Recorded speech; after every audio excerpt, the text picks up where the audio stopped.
Ouais, Yanis contre Pyjaman, pardon. On a eu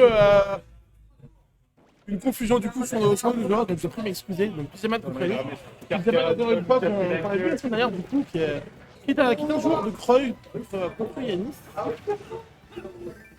Yanis qui est joueur de villageois, donc c'était plus un match-up qui est à la place de notre joueur de Chrome, pardon. Il y a quand même pas mal d'outils pour réduire la distance qui va le séparer d'un villageois qui essaiera beaucoup plus de données avec ses projectiles. On sait que le forwarder, le backer de villager avec son lance-pierre, et aussi le side B du coup, avec sa fusée, mais du coup c'est plus une bataille de comment tu vas réduire la distance. Surtout qu'on le sait qu'un Roy, pardon, un Chrome en Edgeguard, Chrome c'est l'écho de l'écho fighter de Roy. Mais du coup, un Chrome en Edgeguard, c'est terrifiant. On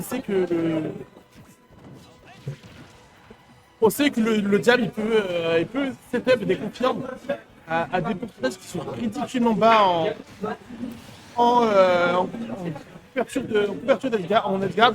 Il y a pas mal de zones rouges qui vont devoir être tentées. Là, est-ce que la Tacheta va récupérer la stock? Non, mais est-ce qu'il a cramé son saut Est-ce qu'il a cramé son saut? Non, il a pu revenir. Et là, l'arbre qui vient récupérer la stock, c'est très très bien vu de la part de Yanis. Du coup, Pyjaman n'a plus gratter qu'une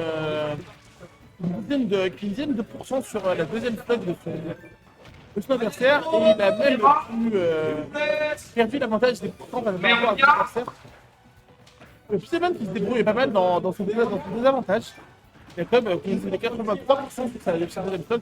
Et là, petite série de EP avec le dernier qui trade.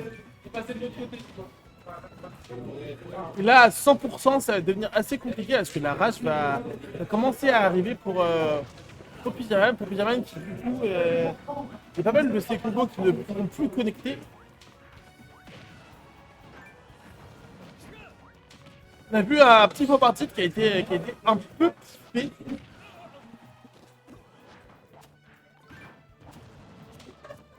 Une fois pour le moment, l'avantage c'est du côté maintenant de Pyjaman, l'avantage de la position. On a vu encore une fois un petit jab, mais qui n'a pas pu connecter vers un autre alert, vers un back air. Pas de tech chase du coup de Yanis qui est tout de suite envoyé upstage, mais ça n'a pas pu être concrétisé. Et là, c'est Pyjaman qui vient concrétiser et tout de suite reverse. Donc les joueurs se retrouvent à une stock chacun et 0% dans cette game numéro 1. Ça respecte beaucoup la remontée du terrain pour Pyjaman. Essayer d'accumuler le plus de pourcentage.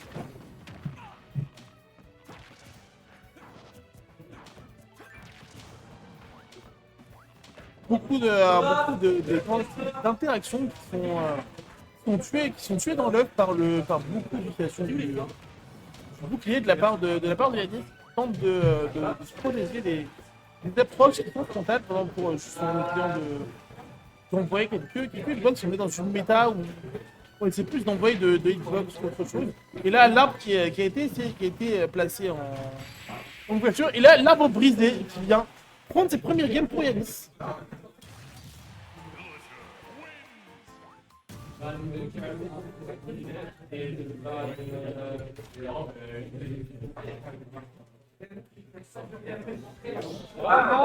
Du coup, game 2, on va retourner sur Small Battlefield. Small Battlefield, il n'y a pas de changement de personnage pour nos deux protagonistes dans ce set. C'est une game 1 qui est allée un peu dans tous les sens. Il y a eu beaucoup de terrain. Chaque fois qu'il y avait une stock qui était prise, l'adversaire perdait la sienne quasiment dans le secondes. Et là, on est parti pour cette game numéro 2, encore une fois. Pas de changement de personnage, pas de changement de stage. Il y a juste la musique qui change. Et c'est Pyjaman qui a réussi à récupérer les premiers personnages. Donc, beau début parti pour le joueur de Super House. Et pour le moment, pour le moment, une grosse phase d'avantage pour Fisherman. Une grosse phase d'avantage pour Fisherman, mais qui n'arrive pas à retirer la stock de son adversaire. Et là, l'avantage positionnel qui est toujours en position. Mais là, pour le moment, on est dans une phase très neutrale. On est dans une phase neutrale et pour le moment, on voit que Fisherman, quand il perd l'avantage de la position, il galère un peu plus à trouver des coups sur son adversaire. Même si là, il essaie un peu de me faire mentir. Avec un jab qui était refusé, c'était un peu à gagner dans le blanc des yeux pendant un court instant. Et là, le nerf qui a voulu être placé et qui ne récupère pas tout de suite la stop. Un match qui a été un peu coupé, qui est immédiatement puni par une tâche attaque de Fisherman qui vient prendre la stop. L'arbre qui est poussé sur le côté du terrain.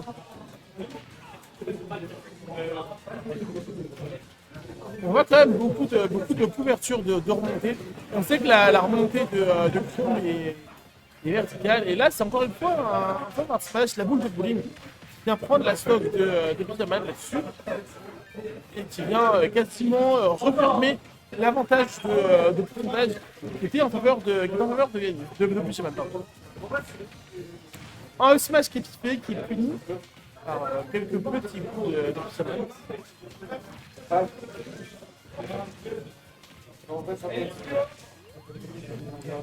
Encore une fois, des phases d'avantage de Fisherman qui sont là, pas concrétisées par l'envoi off-stage. Là, une fois la casse torture. Et on voit quand même que ça a été placé de confirme. Et là, un gros combat smash qui vient prendre la deuxième stock de Yanis sur cette deuxième game. Et l'arbre, la boule de bowling, le forward smash, qui vient prendre cette stock de Yanis, mais on est revenu encore une fois de position de last stock pour nos deux joueurs. L'arbre qui a failli monter directement sur le derrière de Fisherman, mais qui n'a pas pu.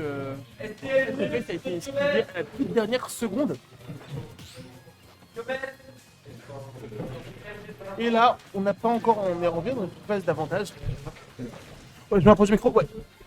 Une phase d'avantage qui a été placée par Fisherman, mais la phase d'avantage qui est reverse. Et on a vu encore une fois que la stock peut partir très très vite pour un Chrome avec le forward smash. Et Yanis, il en abuse de son smash qui sait qu'il peut récupérer des stocks avec ça. Je rappelle aussi, c'est des trucs, c'est open mic, hein, donc si vous veulent venir cast avec notre ami Moa, n'hésitez pas. Et là, du coup, c'était un peu coupé, mais on a vu encore une fois un forward smash qui vient prendre la stock pour qui vient prendre la game pour Fisherman.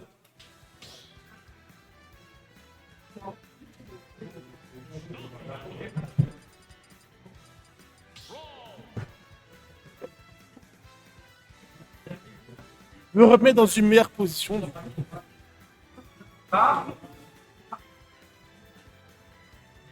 Du coup, game numéro 3, c'est la deuxième fois qu'on a une game 3 dans cette LPA numéro 36.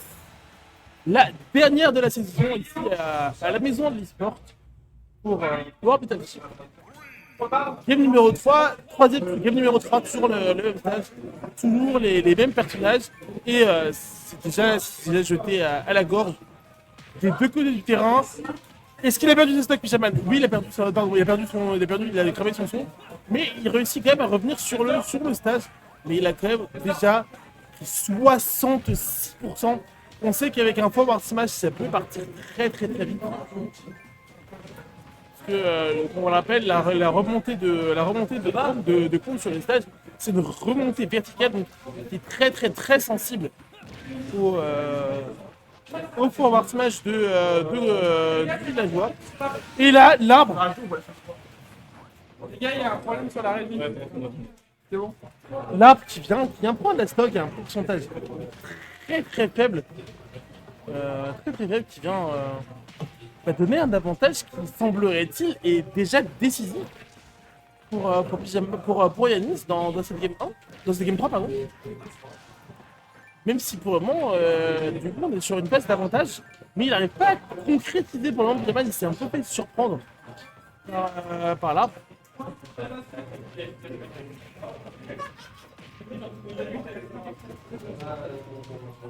Et on voit que Yanis c'est réellement d'étouffer son adversaire. Mais déjà, il fait 65%, 74%. Donc on peut clairement dire qu'il a une soif d'avance. Même s'il l'a, bon, je me fais encore curse.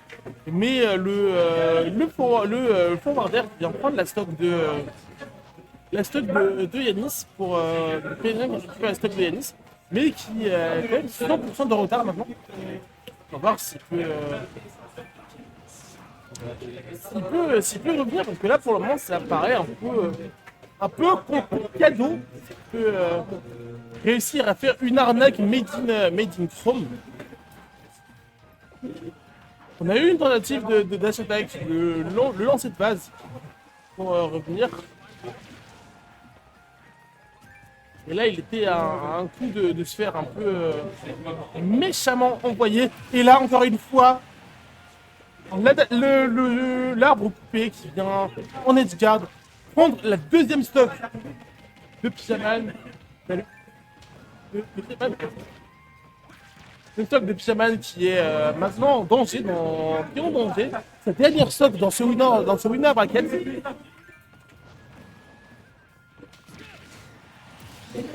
Même si là, on a eu une bonne grosse arnaque made in Chrome, comme j'en parlais tout à l'heure, qui a remis les compteurs à peu près à égalité. Il y a 35% de retard, 41% de retard. Mais on sait qu'avec du coup, la stock peut partir vite.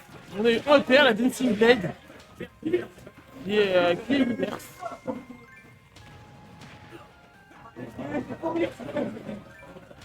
Le shit, oh, excusez-moi.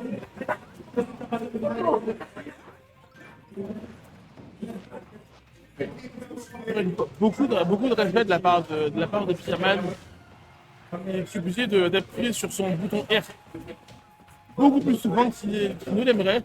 Le forward smash qui est placé, et là, la grosse read de roll into dash down smash, et la victoire pour Pyjaman. 2-1 pour Pyjaman qui a joué à se faire peur dans ce set. Victoire du joueur de Chrome.